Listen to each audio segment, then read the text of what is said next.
was troubling, both the experience of trying to get access, but also some of the things we were able to see.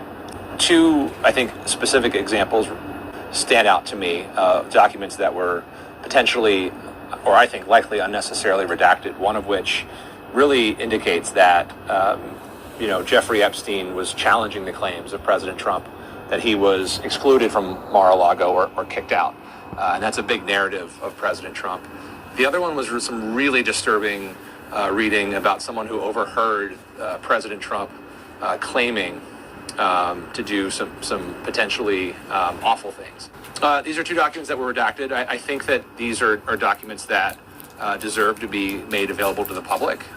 This has been, I think, shared in reporting since then, but the law is clear. This is a law that was signed by President Trump. These are documents that, unless they are protecting the identity of a survivor, the American public deserves to see all of them. And so there are 3 million documents. I was never going to get through all of them. Even the ones that are supposed to be unredacted, they were still heavily redacted. And we know that there are at least 3 million more by the DOJ's own admission, and likely more given some of the reporting that you and your colleagues have done. Unfortunately, that was my takeaway, is that especially for President Trump, but this vast network of rich and powerful and well-connected men are being protected. And it's deeply disturbing. It's this sense that people who are powerful and rich in office can get away with whatever they want. And these are some of the most heinous of crimes that we can possibly imagine. For me, I did a query, and I saw tens of thousands of mentions of presidents, current and past, members of Congress, Supreme Court justice, current and past cabinet secretaries, and titans of industry. And so, but just in the government space, there were tens of thousands of references. And again, being referenced doesn't mean that you're necessarily guilty of committing a crime, but that connectedness to this Epstein network and the extent to which our government continues to withhold these documents is incredibly disturbing, and makes me think that it really feels that this is a cover-up. I mean, that's, again, probably as bad as the crimes or potential crimes themselves. The fact that we know that there were credible allegations against a sitting president.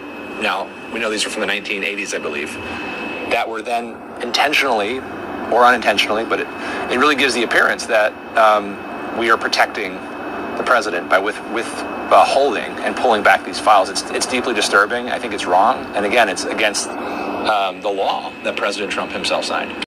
I believe at this point, based on reporting from NPR and the New York Times, that these files have now since been completely removed. Even though they were released, they had serial numbers associated with them, so they were absolutely part of the files. And again, I think this just feeds this narrative that this is potentially worse than Watergate. I think that it's the tip of the iceberg. I don't know the actual percentage of how many are still outstanding, but it would not surprise me at all if there were far more than the 6 million that we've been told might be out there.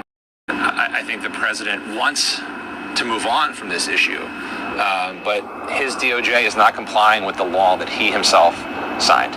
It was passed by an almost unanimous Congress. I believe there was one Republican in the House that voted against the release. And the law is clear.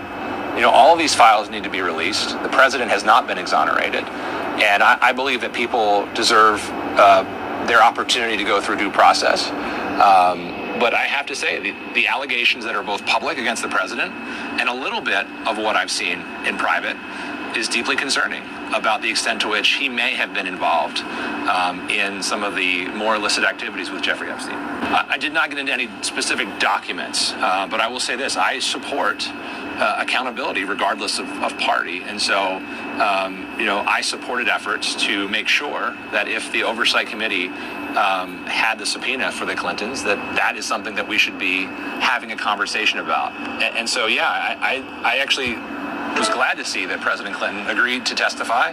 I think it was appropriate, and I hope that the committee takes him up on his offer to do it in public so that we can have a discourse about who knew what, when, and who deserves, to be held accountable for their actions. I think if